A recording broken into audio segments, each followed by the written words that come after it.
Good morning, my dear brothers and sisters. Welcome to Pilgrims of Hope, especially those who are first-timers. And I also extend my greetings to those who are following us online. My dear brothers and sisters, the obvious message of the readings, especially the Gospel, is give thanks. Give thanks. Do not forget to give thanks to the Lord. Do not just focus on the gift. Do not forget the giver. And that was the kind of complaint of Jesus in the Gospel. 10 were cleansed, were they not? Where are the other 9? 10 ang pinagaling.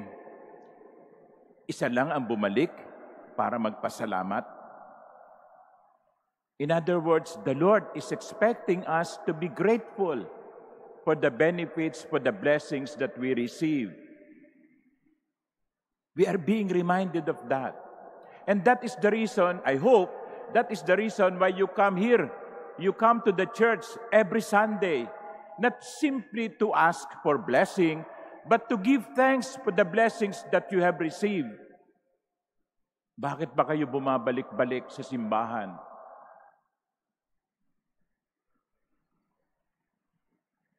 Kaya dapat ma-recognize natin sa loob ng 6 na araw mula Lunes hanggang Sabado, abot-abot ang biyayang tinatanggap natin. At kung araw ng Linggo, binibigyan tayo ng pagkakataon na magpunta sa simbahan, magpasalamat sa Diyos. So that is the obvious message. Learn how to give thanks. After you have received the blessing, do not forget the giver. But the other point that I would like to emphasize from our readings is this. Who are we worshiping? What is the God that we are worshiping? You know, in the first reading from the second book of Kings, Naaman, who was also a leper, was healed. And then towards the end of the first reading, since the prophet Elisha, who was instrumental in healing Naaman, refused to receive these gifts. Nagpapasalamat si Naaman, binibigyan siya ng mga material na bagay. Pero sabi ni Elisha, no thanks. And then Naaman said, if you will not accept, please let me, your servant, have 2 mule loads of earth. Hahakot pa ng lupa, no? So sabi niya, ayaw mong tanggapin yung regalo ko, hayaan mo na lamang kumuha ako ng lupa. Lupa. For I will no longer offer holocaust or sacrifice to any other God except to the Lord. Hayaan mo na lang mag-uwi ako ng lupa. Sapagkat mula ngayon, hindi na ako sasamba sa ibang Diyos maliban sa Panginoon. Yun ang sabi ni Naaman. Marami akong sinambang Diyosan. Pero ngayon, dahil sa kagalingang tinanggap ko, isa na lamang ang aking sasambahin, ang Diyos ng Israel. And so my question is, who are we worshiping? Who do we give offers to? Sino bang ating pinapanginoon? Sino bang ating sinasamba? Baka katulad tayo ni Naaman dati na ang dami-daming mga sinasamba. Tama ba ang ating sinasamba? Tama ba ang ating pinapanginoon? Sino ang pinapanginoon natin? At alam nyo, masasagot natin yan sa pamamagitan ng isang tanong. Kung meron tayong plano kung meron tayong pangarap, kung meron tayong balakin, maging personal o sa pamilya, dapat sinasagot nito ang isang tanong. Ano ang gusto ng Diyos? Sa mga mag-asawa na naririto, bago kayo magpasya, dapat tanungin ninyo, ano ang gusto ng Diyos? Sa inyo, sa personal ninyong buhay, bago kayo gumawa ng desisyon, bago kayo bumuo ng pangarap, dapat sagutin ninyo ang tanong, ano ang gusto ng Diyos? Sapagkat kung ang Diyos ang ating Panginoon, kung ang Diyos ang ating tunay na sinasamba, ang lahat ng dapat nating gagawin ay yung magiging kalugod-lugod sa Kanya. Alam nyo, may mga tao, ang sinasamba ay yung regalo, hindi yung nagbigay. Mas mahalaga sa kanila yung mga pagpapalang tinanggap. Gusto kong maraming pera, gusto kong maraming ari-arian. They remember the giver, the gift. They forget the giver. Why? Because they worship the gifts, not the giver. Sina Aman ganun dati. Pero sabi niya, hindi na ngayon. Ang Diyos ng Israel ang tunay kong sasambahin. Sa lipunan natin ngayon, may mga tao sinasamba ang kanilang kapwa-tao. Nagiging panatiko, sarado ang isip. Yun lang ang sinusundan. Kahit pagpaliwanagan mo, ipagpipilitan yung kanilang pinaniniwalaan. So, anong nangyayari? Yung tao, nagiging parang Diyos.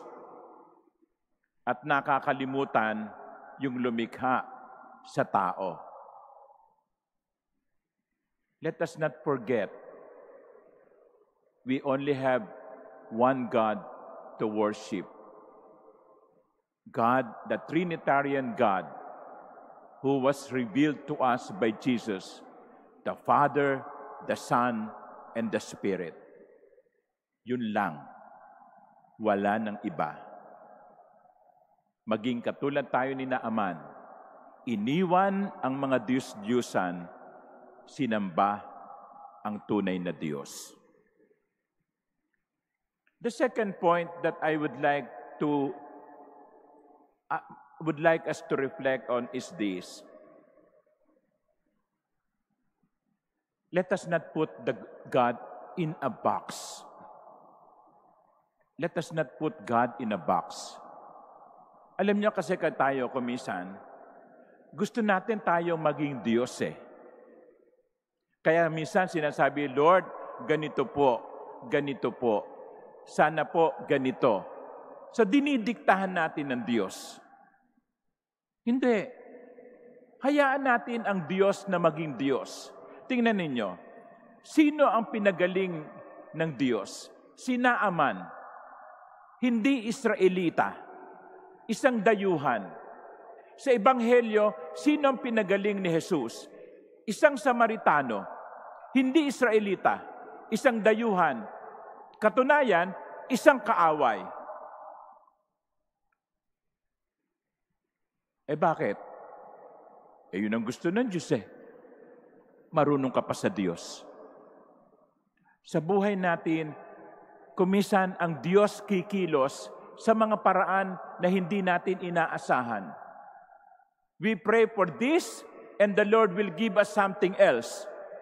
Hihilingin natin ito, ibibigay ng Diyos ang iba. Kuminsan nagtatampo tayo sa Diyos, bakit hindi yun binigay sa akin? Bakit hindi yung trabahong yun ay binigay sa akin? Bakit hindi yung promotion na yun ay binigay sa akin? Bakit hindi yung kahilingan ko ang ibinigay sa akin? Kapatid, tandaan mo, nang hihingi ka lang. Humihingi ka lang. Hindi ka pwedeng magdikta. Ikaw ang nakikiusap. Ang Diyos ang magpapasya. Huwag nating diktahan ang Diyos kung paano siya kikilos. Hayaan natin ang Diyos na magdesisyon sapagkat lagi na, always, the Lord will give what is best for us. Kaya kapag nagdarasal kayo, sabihin nyo, Lord, etong gusto ko.